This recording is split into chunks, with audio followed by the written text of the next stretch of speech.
I want you to start off today by doing a little mental exercise with me. Imagine you are standing on the bank, looking out over a perfectly calm, really beautiful stretch of the Tennessee River. Just a very idyllic, timeless, natural scene. Right, exactly. The water is gently lapping against the shore, the sun is shining. But instead of just seeing the water, I want to challenge you to imagine what lies beneath it. Specifically, right there, resting just beneath the surface of that scenic river, is a forgotten graveyard. Which is quite the visual to kick things off. Yeah, it really is. Well, welcome to today's deep dive. We have an incredible mission ahead of us. We are going to unpack the layered mystery of the Submerged Cemetery at Mullins Cove, which is also known in historical registers as Long Cemetery Number 2. We should probably introduce the source material we're using for this. Yes, Yeah. we are drawing our insights today from a really phenomenal, meticulously researched investigation by Keith Harper. He goes by the moniker The Cemetery Detective. We're pulling from his incredibly detailed blog posts, as well as the transcript of his documentary on the subject. It's a fantastic investigation. It really is. The story he uncovered blends pioneer grit, some truly catastrophic engineering blunders, and a deeply moving family mystery that spans generations. And I think it's important to state early on that this isn't just a ghost story. It's a perfect case study of what happens when the relentless march of industrial progress directly collides with our quiet, deeply personal family histories. Absolutely. It forces us to question how the past is preserved and how easily the physical markers of a family's existence can be quite literally overwritten by civil engineering. It challenges you to keep an open mind about the permanence of the landscapes you interact with every day. So to really understand how a cemetery ends up permanently submerged, we have to start our timeline on dry land. The year is 1807. And we are tracking a man named Henry Long. Who was living in Jonesboro, Tennessee at the time. Right. Henry had moved from Virginia to Jonesboro, but he was getting restless. Tennessee had only been admitted to the Union 11 years prior, and Henry, along with two companions, decides to push deeper into the territory looking for land. Looking for opportunity. Exactly. So they construct this crude raft and launch themselves into the turbulent rapids at the confluence of the Holston and French Broad rivers. That's a journey of over 200 river miles. If we connect this to the bigger picture, the environmental logistics of that journey are staggering. Mm-hmm. In 1807, this was not the highly managed, navigable Tennessee River system we know today. No locks or dams back then. None at all. It was an entirely wild, unmanaged waterway known by names like the Hogohiji or the Great River of the Cherokee. Without dams to regulate the flow, the river's personality was violently seasonal. It would massively flood its banks with the spring rains, creating these treacherous rapids, and then it would nearly dry up into impassable choked shallows during summer droughts. So taking a crude raft down that. It required a profound level of calculated risk. And amazingly, Henry managed it. He navigated his raft downstream past Knoxville, past Chattanooga, and eventually set up a livestock trading business. By 1811, he and his new bride, a woman named Zilpha, settle in Mullins Cove. That's in Marion County. Yeah. They acquired 2,000 acres of land, stretching from the mountaintops all the way down to the fertile river bottomland. But to actually utilize that bottomland, they had to physically hack their way through incredibly dense canebrake. Which is like a thick bamboo-like thicket that completely inundated the riverbanks. Right. But they cleared the land, built their homestead, and built a highly successful life there. And when you establish a legacy on a piece of land like that in the 19th century, that land becomes your final resting place. The family plot. Exactly. When Zilpha passed away in 1860 and Henry later in 1875, they were buried in a small family cemetery established right there on their property. It was on a slight hill rise about a quarter mile from the river's edge.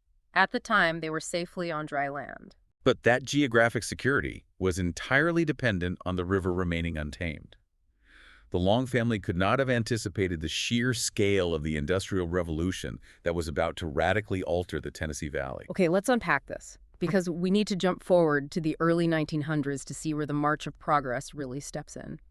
The Euro-American population in Chattanooga was booming. Industries were expanding rapidly. Yes, and that created two massive demands. The city desperately needed a reliable source of electricity, and commercial industries needed better, year-round river navigation. The natural volatility of the river had become a severe economic bottleneck. There was a notoriously treacherous stretch known as the Tennessee River Gorge that was incredibly difficult for commercial steamboats to navigate, especially during those low-water summer months. So by 1905, a private company, the Chattanooga and Tennessee River Power Company, begins construction on the Hales Bar Dam. They sited the dam about 5 miles downstream of the Long family cemetery at Mullins Cove. Which was a huge undertaking at the time. Oh, totally unprecedented. It finally opens in 1913, and the lake level behind the dam immediately swells, raising the water to 626.2 feet above mean sea level, or MSL. And the expansion didn't stop there. By the 1920s, a new merged company called Teplucio installed flashboards. For those unfamiliar, flashboards are basically large temporary panels fastened across the very top crest of a dam spillway to intentionally restrict the overspill. Right, and that forced the upstream lake levels to rise by an additional 3 feet, bringing the reservoir to 629 feet MSL. What's fascinating here is the sheer engineering hubris that defined the Hales Bar project from its inception. The entire structure was fundamentally compromised before the first concrete was ever poured. The geological blunder. Precisely. They conducted standard topographical surveys, but they bypassed any rigorous geological core sampling. If they had checked, they would have realized Hales Bar is situated directly over Mississippian-age Bangor limestone. Which is highly porous karst rock, right? It is a geological landscape riddled with hidden sinkholes and underground caves. They essentially built a massive, heavy concrete retaining wall on top of a hollow, cavernous sponge. Wow. And the consequences were immediate. The very next day, after the reservoir filled, massive plumes of water started bubbling up downstream. The water was utilizing that porous karst bedrock to completely bypass the dam underground. The scale of the leak is wild. At its worst point, water was flooding underneath the dam at a rate of 2,000 cubic feet per second.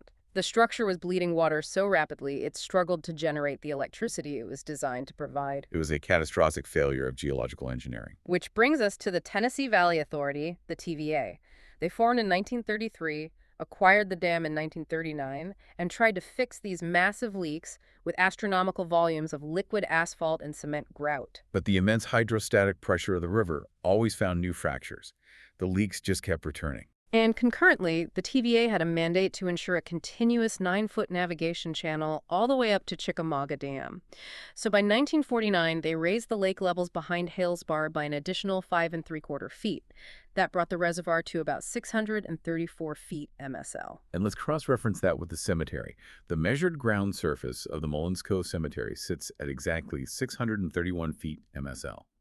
With the reservoir stabilized at 634 feet by 1949, the resting place of Henry and Zilpha Long was definitively submerged under 3 feet of river water. The TVA fought the geology for 2 decades before finally giving up. In 1967, they built the Nickajack Dam 6 miles downstream, and by 1968, they dismantled Hales Bar completely. Today, Nickajack maintains the lake at about 633 feet MSL. So the cemetery, sitting at 631 feet, is perpetually at or just below the surface. This raises an important question, though. The TVA has meticulously relocated grave sites from more than 550 individual cemeteries across their managed river system. Tens of thousands of interments moved to higher ground. So why not this one? That's what the cemetery detective wanted to know. He dug into the TVA archives and found that the flooding had likely started well before the TVA even acquired the property, back when TEPSO had the dam. But more crucially, he found a 1944 legal agreement between the TVA and the Long family descendants. Yes. The descendants explicitly requested that the grave sites remain undisturbed. They formally declined the relocation protocols, consciously choosing to let the shifting river claim the site rather than unearth their ancestors. Which is a powerful decision. But when the cemetery detective actually began his boat-on-the-water investigation, he realized the historical records surrounding the site had been deeply corrupted. Here's where it gets really interesting. News reports and local historical societies confidently claimed that the submerged graveyard contained Henry Long and a woman named Sarah. But when he cross-referenced that with census data, the narrative fractured. Sarah was Henry's daughter-in-law. It made zero sense for Henry to be buried beside his daughter-in-law while his wife of over 50 years, Zilpha, was seemingly missing. It's a textbook example of how misinformation becomes codified as fact. The detective realized the error was actually carved into the stone itself. Zilpha spelled her name Z-I-L-P-H-A, but the stonemason made a critical error. He transposed the last two letters, spelling it Zilpah. And because the stone has been battered by river currents for a century, it's incredibly worn. So a quick glance at that faded inscription makes the worn PAH at the end visually mimic the letters RAH. Right. People were reading Sarah instead of the misspelled Zilpah. To prove this, the detective had to rely on a really fascinating observational method. Upland South gravestones usually face east. But in 1999, the TVA added a riprap rock perimeter to protect the site from boat wakes, and when they righted the fallen stones, they arbitrarily set them facing west. Which totally changes how you have to read them. Exactly. The detective calculated the solar angles and realized he needed to visit during late summer evenings. Specifically, the low September sunsets over a local feature called Stoker Ridge. That cast the perfect, deeply rich shadows into the worn grooves of the masonry, finally providing clear photographic evidence that it read Zilpah. He also dismantled another major assumption using civilian evidence. He originally thought the dam caused a sudden deluge that instantly swallowed the cemetery, but a local resident showed him personal photographs taken at the site in May of 1970. Those photos are crucial. They completely rewrote the hydrological timeline. They show the gravestones standing upright on solid weed-choked ground, no water encroaching, which introduces a vital nuance. It wasn't instant flooding, it was mechanical river erosion. Right, the artificially altered currents constantly scoured the shoreline over several decades. It systematically pulled silt and soil away, lowering the actual ground level of the cemetery inch by inch until the stones finally sank into the newly formed shallows. It was a slow, agonizing geographic erasure. And that slow erasure brings us to a deeply personal tragedy. Buried right next to Henry and Zilpah is their great-grandson, Moses Merritt Long. Who died in 1881 at just 3 months old. The cemetery detective was really affected by this tiny infant's grave isolated out in the water. He wanted to find where the parents were buried, so he deployed aerial drones with polarized filters to search the underwater topography for sunken headstones. But he found nothing in the water. Nothing. He eventually expanded his search to dry land and found Moses's father, James Long, hidden deep in a nearby overgrown cemetery. But the mother, Rhoda Emma Greer Long, was completely absent. By researching death certificates, the detective uncovered a devastating timeline. After her husband died in 1907, Rhoda moved to Chattanooga. She lived there until she passed away in 1936. If we look back at our engineering timeline, by 1936, the dam waters were already artificially raised to 629 feet MSL. The currents were already actively lapping at the cemetery. Exactly. Rhoda was an aging woman living miles away in the city, while the grave of her baby's son was actively being swallowed by the industrial expansion of the river. The physical alteration of the landscape made it functionally impossible for her to visit his resting place in her final years. When the detective realized this, he felt compelled to act. He tracked down Rhoda's grave in a modern cemetery in Chattanooga, bought flowers, and personally delivered them to her grave in memory of baby Moses. He wanted to facilitate a profound reconnection, literally bridging the gap created by catastrophic engineering decisions to symbolically reconnect a mother with her infant son. It is such a profound act of historical empathy. It elevates the historian from someone who merely catalogs dates and misspelled masonry to someone who actively honors the unrecorded grief of these individuals. So what does this all mean? We started this deep dive looking at an untamed 19th century river that required immense pioneer grit just to navigate. We watched as 20th century industrial ambition tried to master that river with flawed geology and in the process slowly erased a piece of quiet family history. And it all culminated in one dedicated researcher using drone photogrammetry, genealogical cross-referencing, sunset shadows, and pure empathy to bring a forgotten narrative back to the surface. The core takeaway is a reevaluation of how we view history. Cemeteries are quiet, living archives. History is a continuous, breathing investigation where truth reveals itself slowly. Sometimes it's hidden in transposed letters on a stone facing west, and sometimes it's tucked away in a 1970s shoebox photograph. The physical past might be submerged beneath 633 feet of reservoir water, but it's never truly eradicated as long as someone possesses the curiosity to look closer. I really want you to carry that perspective with you the next time you are navigating your own local environment. Every time you drive over a newly paved highway or look out across a massive man-made reservoir, remember that progress always demands a physical toll. The infrastructure we rely on today is often built directly on top of or flooded directly over the deeply personal histories of the people who came before us.